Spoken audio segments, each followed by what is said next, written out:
Почитувани гледачи, добар ден. Вторник, време е за медицинско катче. Карциномот на дојка е еден од најчестите карциноми кои што се појавува кај жените. Годишно заболуваат голем број. Меѓутоа, битно е да се каже дека овој карцином, доколку се открие на време, се лекува. Но останува една траума за жената. Останува без дојка. Дали постои метода за реконструкција? Дали ја покрива фондот? Колку често се прави на нашите клиники? Меѓутоа и за естетските операции, утрово зборуваме со директорката на клиниката за пластична хирургија, доктор Јасмина Георгиева Павловска. Докторка, добар ден. Добро утро. Добар ден на сите гледачи. Благодарам за покана во емисијата. Ова е тема која што се провлекува со години, долго време. Значи, жената е жена кога е комплетна. Поготово градите се дел од женственоста која што ја нуди кај секоја жена. И доколку таа недостасува, сепак остава психичка траума. Колку и да мислиме дека тоа може да се помине како веќе не постои заболувањето, но сепак кога ќе се види пред огледалото е траума која што секој различно и ја поминува. И затоа се зголемува бројот на реконструкциите на клиниката и мислам дека помагаме на сите од нив. Секоја жена која што би сакала да има и реконструкција. Ние соработуваме годинава и со торакална хирургија, каде што се прави примарната реконструкција, а кај нас се прави секундарната реконструкција на града. Мастектомијата ги осакатува на некој начин жените. Фали една дојка. Доаѓаат кај вас за естетика. Дали самата реконструкција опфаќа само еден оперативен зафат и колку типови на реконструкција има во медицината? Значи, сега кога збориме за градата, имаме од автологно ткиво и со импланти. Кога е од автологно ткиво, значи може да се користи мускул со кожа, па се додава имплант за да се добие посакуваната големина, може да се користи масното ткиво од стомак, заедно со кожа, со васкуларна петелка, односно слободни графтови, кои што се пресадува на да заменува града и изгледа како најприродно, но сепак остава додатни лузни на телото и малце покомплицирана, подолготрајната тој оперативен зафат.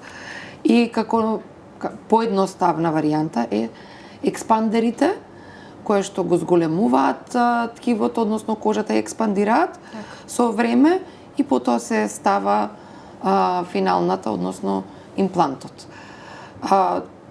Реконструкција ние сега правиме и веднаш.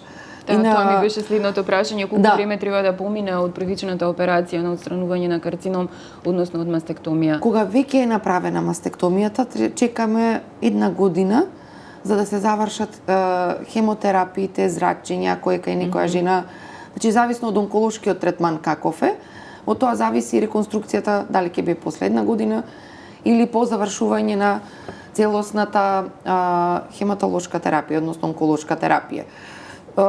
Они даваат, онколозите даваат дозвола за пациентката да може да дојде кај нас и да ја почне реконструктивната процедура. Но сега, тоа што кажав, ги правиме веднаш. Не само кај помалите карциноми, односно веќе и кај некои инвазивни, каде што се прави сендвич терапија. Затоа повеќе може торакалците да објаснат, но кратко што можам.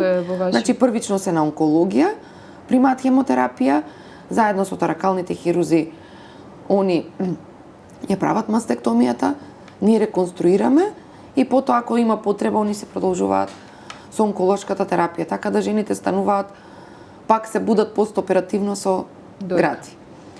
Може би ја нема брадавицата во целост или делумно овакво, но сепак волуменот на градата останува. Да. Има ли некаква долна или горна граница кога се прави реконструкција на града? Единствена контраиндикација анестезиолошката, друго нема. Така, значи може да се направи без разлика на возраста. Без разлика на возраста, без разлика на годините, без разлика, значи имавме и пациентка, кај дојде кај колешка наша, околу 80 на години, која што имала мастектомија пред години назад изрази желба за реконструкција. Значи, доколку анестезиолошки нема никаква контраиндикација, тогаш не е никаков проблем. Годините не се проблемот за реконструкција. Колку трае самиот оперативен зафат и дали го покрива фондот за здравство? Доколку оперативниот зафат, значи ако збориме веќе за експандерите како за полесна варијанта, обично кога правиме со експандери, правиме и липофилинг, за да може тие да изгледаат поблиску до природната града. Се става експандерот во една фаза, значи во еден оперативен дел и понатаму, значи тоа доаѓа на 3 недели, на 4 недели доаѓаат да се експандира, односно се додава физиолошки раствор. Така, за да се зголеми. Тоа е практично ширење на кожата. Ширење, баш како кај бременост, како што се шири кожата кај мајката. На истиот начин, само што тука е со експандерот. Кога ќе добиеме тој посакуван волумен, кој што веќе сме ставиле големината на експандерот, се прави оперативен зафат, каде што се менува експандерот со трајна протеза, односно имплант. Така. Доколку посакаат пациентките, нели сепак станува збор за оперативен зафат, сега различни се дојките, другата дојка ја наплатува, мислам ја покрива фондот или тоа оди приватно, за да може да се изедначат двете дојки, пошто сепак станува збор за оперативен зафат, нели, кој што остава психички последици кај жената. Кај што станува збор за карцином, тоа е покриено од фонд. Другиот дел, ако е само заради естетика, тогаш тоа се оди приватно, само имплантот си го плаќаат. Ако треба, има потреба за имплант, а додека оперативниот дел си е сепак со истата операција се работат двете гради, така да тука се уште нема некоја јасна граница кој е за тој дел, дали ќе се покрива или не. Ние се уште го тераме само карциномот како дел од фондот кој што го покрива. Има ли компликации некои кои што се јавуваат без разлика за кој тип на реконструкција станува збор, бидејќи да не помислат нели пациентите кои што не гледаат дека и операцијата е сосема едноставна? Секој најмала операција си носи компликации, од најмала компликација до најголема, односно одбивање на експандер или имплант. Но сепак тука сме ние како доктори да може да ги спречиме дури рано, како се доаѓа редовно на контроли, сите тие компликации може да се надминат заеднички. Секој организам различно реагира, ние не може да знаеме како они ќе реагираат и на експандерите или на имплантите.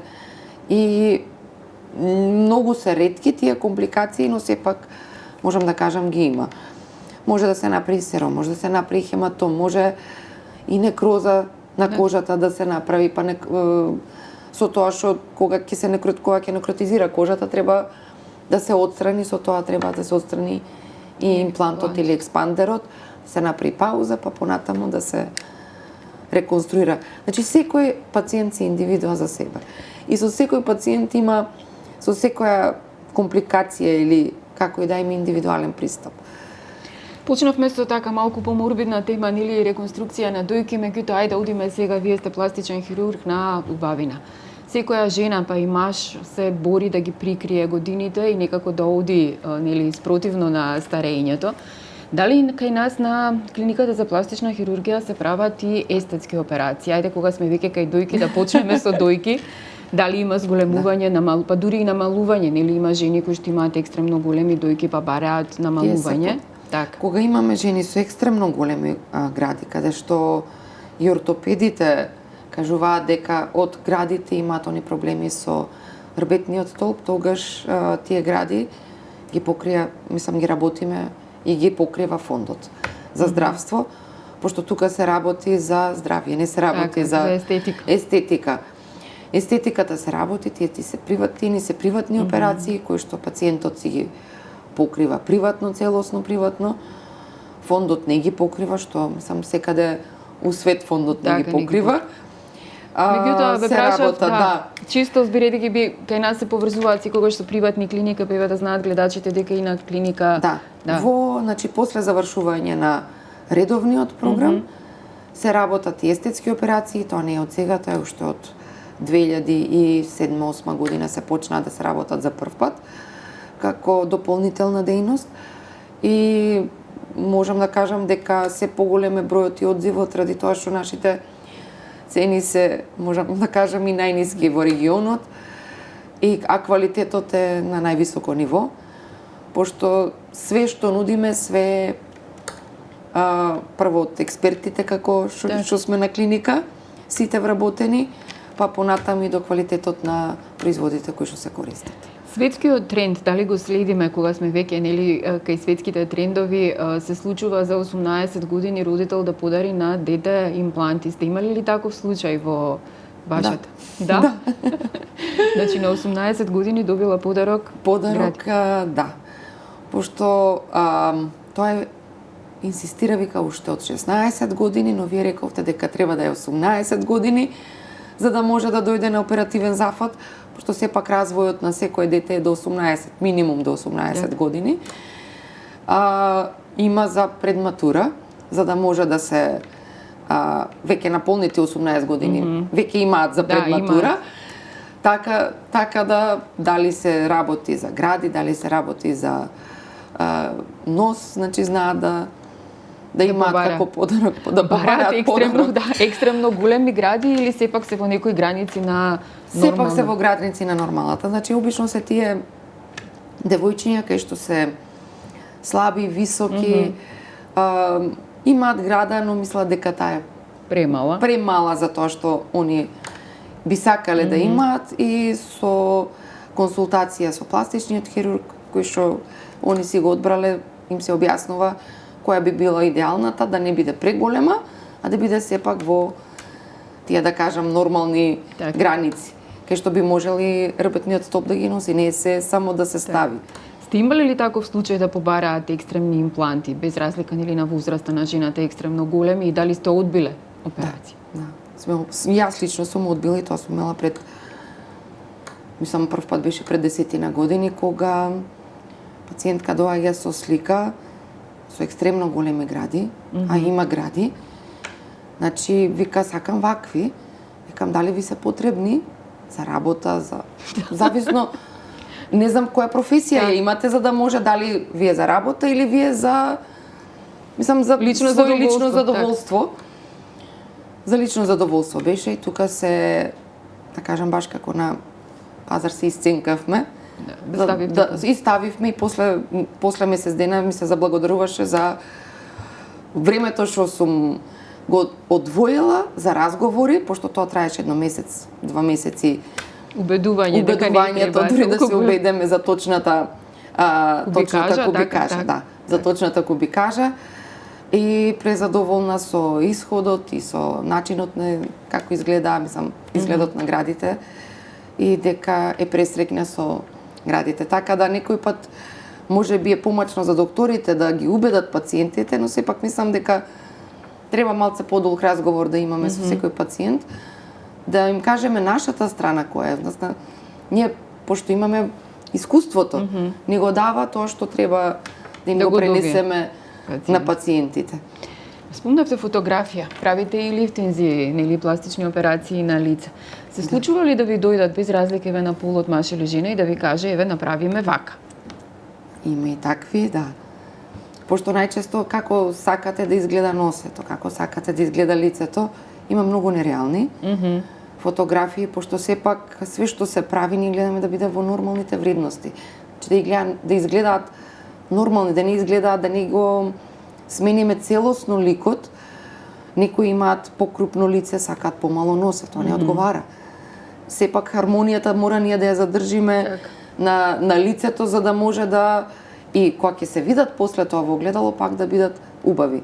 Значи не значи ако има мало носе, а големо лице, дека тоа ќе изгледа предобро. И затоа треба некој пат, тоа што кажам, разговорот е можеби 2 пати, 3 пати ќе биде, но сепак треба да се направи, поготово кај тие што се убедени дека само со тоа го сакаат, треба малце поупорни да сме ние како доктори. Докторка, читав некој истражување пред известно време, вела дека постои зависност од пластична хирургија. мислам, детектирана е посебно кај жени, дека кога ќе се почне со еден оперативен зафат за естетски зборувам, нели не за здравствен, тоа не прекинува. Постојано нели има борба со подмладување, има филери, има мезотерапии сега, има биостимулатори и дека постојано е тоа буквално како завист која што се појавува и дека се почесто и почесто, ако нели третман се правел на една година, сега се прави на 6 месеци, па потоа на 3 и постојано е некако влегува и таа борба со старење не престанува. Какво е вашето искуство? И од конгресите кои што ги следиме и кои што одиме, трендот е сега и од најмала возраст да се почне со анти-ејджинг, мислам најмала.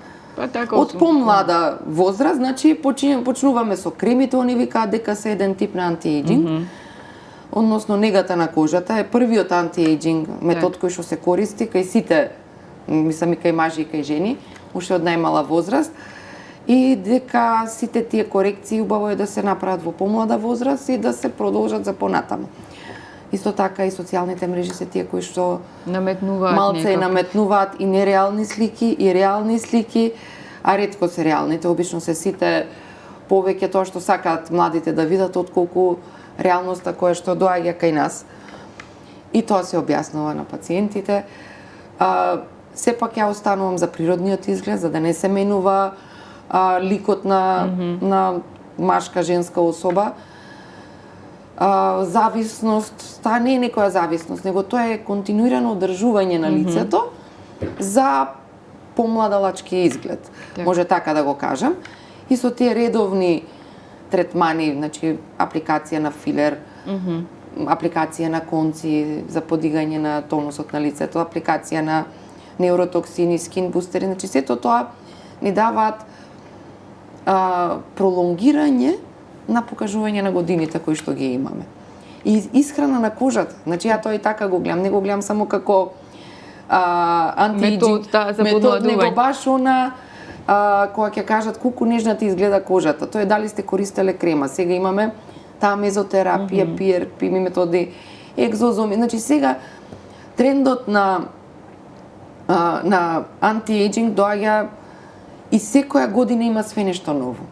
Секој месец можам да кажам дека има нешто ново кое што се пласира по медиуми, по социјалните мрежи. Ние сме во тек со сето тоа, но сепак сакам да кажам и разговорот со пластичниот хирург или дерматолог кој што ќе ги аплицира, тие треба да биде да не се менува ликот, односно да останеме пак ние тие кои што сме. Така. При крај сме со времето, темата ни е многу голема, интересна. Кога сме, нели, модерното време носи и промена на пол. Дали до сега на клиниката за пластична и реконструктивна хирургија сте имале пациенти за промена на пол? Да, сме имале, тоа не е од сега, него од пред, можам да кажам, има и 7-8 години, може би предходно. Сме имале неколку пациенти каде што ние само делумно ги вршиме оперативните зафати. Не може во целост, а доколку сакаат да се смени и половиот орган, тогаш што е во Белград одат на такви операции, а доколку се гради лик, тоа што го работиме ние на клиника, тоа оди кај нас. Мажи бараат да сменат пол во женски или реципрочно? Мажи во жена и жена, значи каде што се ампутираат градите за да станат, се ампутираат, мислам се мастектомија со реконструкција за да може да изгледат како машка града. Така. Да започнавме со сепак тука и ендокринолозите имаат голем удел во тоа каде што со хормоните. Така да првично почиња од психијатрите целата таа промена, значи се оди на психијатриска евалуација, па понатаму потоа ендокринолозите, па ние така синџирот, така. Да. Почнавме со поморбидна тема, нели, со карциноми. Не можам да го забораваме и Кочани. Вие бевте директно на удар, една од првите клиники која што прими на некој начин десетици изгорени. Кажете ми, трауми после кучани, дали се уште има пациенти некои кои што ви се на вашата клиника редовно кои што доаѓаат и околу целата ситуација каква е состојбата сега, бидејќи требаше добри 3 месеци да се врати клиниката во некое нормално функционирање? Тие пациенти, значи кочани ќе не биде трага на сите. Тие пациенти тие пациенти ќе ни бидат наши пациенти со години, ради тоа што првично беше да им ги спасиме животите, значи да се живи, да може да бидат меѓу нас, а сега не доста од нив имаат и лузни кои што созреваат. Тие лузни треба да се види како ќе созреат, дали ќе дадат и понатамошни проблеми каде што ќе има потреба од оперативни зафати. Веќе ние одиме со PRP и со автологни екзозоми кои што ги аплицираме и даваат стварно одлични резултати во намалување на тие лузни, во намалување на созревањето на лузната, значи се намалува периодот на созревање на лузната. И тие пациенти се наши пациенти и ќе бидат до крај на нивниот живот, мислам, наши пациенти, како во да кажам, наједноставната метода PRP, каде што ќе им биде потребно за да ја даде еластичност на кожата и во оперативни корективни процедури.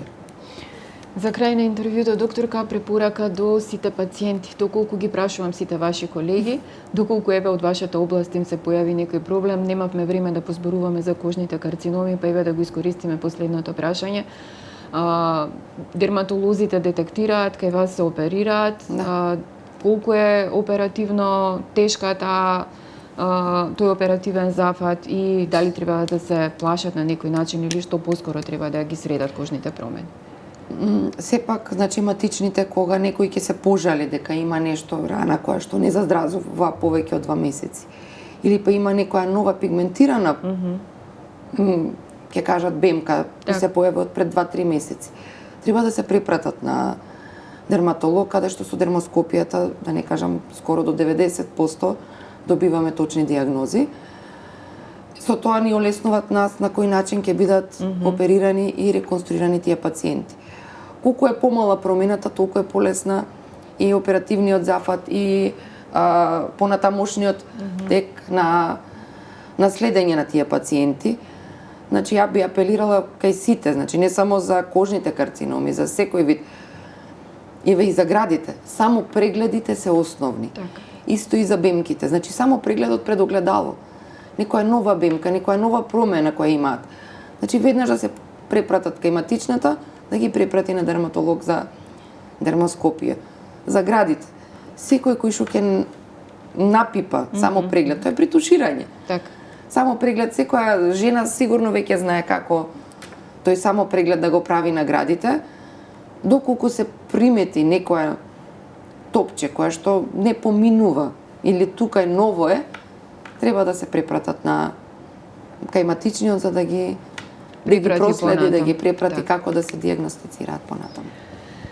Докторка, имаме уште многу теми за зборување, меѓутоа времето ни е кратко, за се друго во некоја следна прилика. Ова, почитувани гледачи, беше директорката на клиниката за пластична и реконструктивна хирургија, доктор Јасмина Ѓоргиевска-Павловска. Вие останете со нашата програма, следете го нашето веб издание и секако очекувајте го издавањето на нашиот весник. Ви благодарам за вниманието.